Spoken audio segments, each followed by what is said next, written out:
walang gastos, walang gaanong materials na kailangan.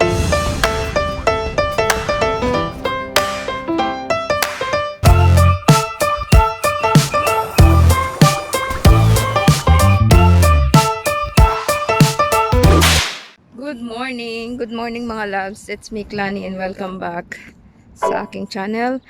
And today is first day of Ramadan dito sa Kuwait at syempre may pasok kami. Ayan, walang katao-tao ang labas. Ayan, so first day ng Ramadan. Bawal lang kumain sa labas, bawal lang uminom sa labas.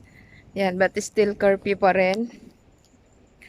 From 4 to 8 a.m. Kaya 8:30 dapat sa work na kami. Pero dahil walang transport ng maaga, so syempre, ayan, naglalakad ako papunta sa work ko ngayon. Tapos transfer dun sa ibang location. So see you mga loves.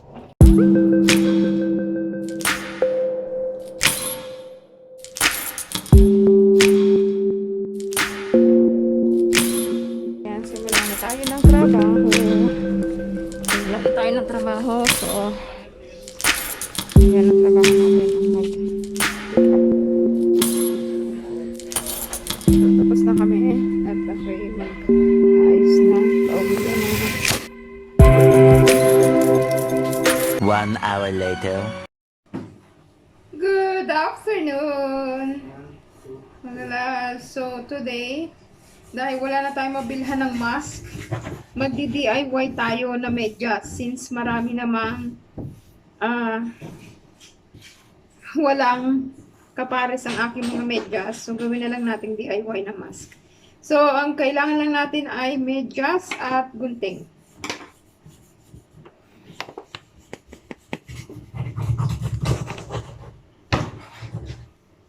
Gawin natin ganito.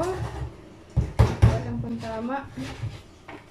Then, gupitin.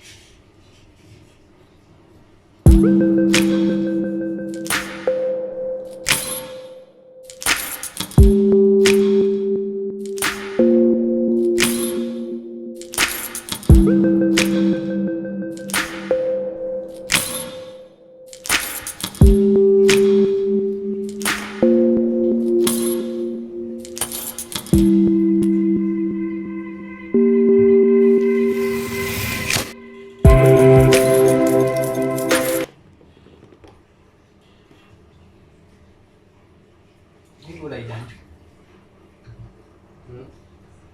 May gulay dyan? Wala. Oh, diba? DIY si mask. Pwede mong habaan lang. Ayan. May DIY mask na.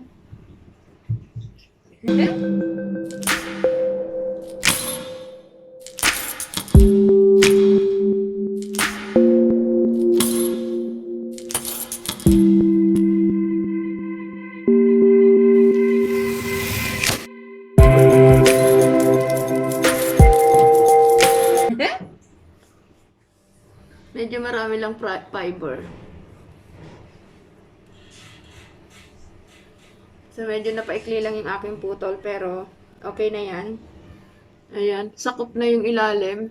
Ayan. Sakop na yung ilalim. May nag-anak sa'yo, te. Te.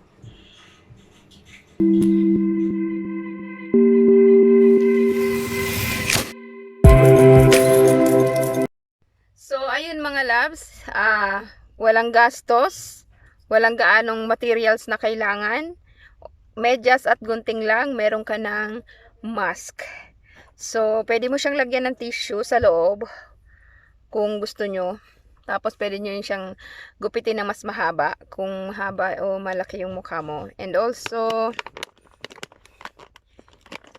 ayan, kasi ngayon nauubusan na talaga tayo ng mask. Pero yun ang pinakakailangan natin ng mask pag tayo lumalabas. So, pwede natin gawin yung mga DIY na ganyan. Sa susunod, damit naman na hindi ginagamit ang aking gagawin. No budget, no tools, DIY mask. So, ayun na po mga loves. Thank you for watching. Please do subscribe, like, and share. God bless.